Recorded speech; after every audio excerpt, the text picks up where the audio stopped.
Hello guys, welcome to my channel. So ఈరోజు మేము పెద్ద జాలర్పేటకి అయితే వచ్చామండి, అమ్మ వాళ్ళ ఇంటికి.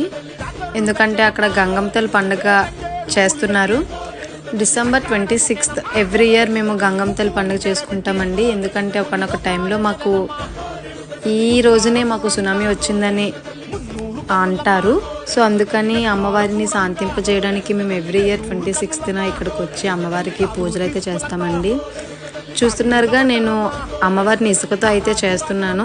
అందరూ ఇసుకతోటి అమ్మవారిని చేసి మనస్ఫూర్తిగా పూజలు చేసుకుంటారండి. పసుపు కుంకుమ అరటిపళ్ళు పెట్టి మనస్ఫూర్తిగా దండం పెట్టుకుంటారు. తల్లి ఇంకెప్పుడు ఇలా జరగకుండా చూడు తల్లి అని చెప్పేసి. ఎంతమంది ఆడవాళ్ళు వచ్చి అమ్మవారిని చేసుకొని దండం పెట్టుకుంటారండి. మేము బిందెలో పాలు, పసుపు కుంకుమ, పువ్వులు అన్నీ కలిపేసి బిందెతో పట్టుకొని వస్తామండి.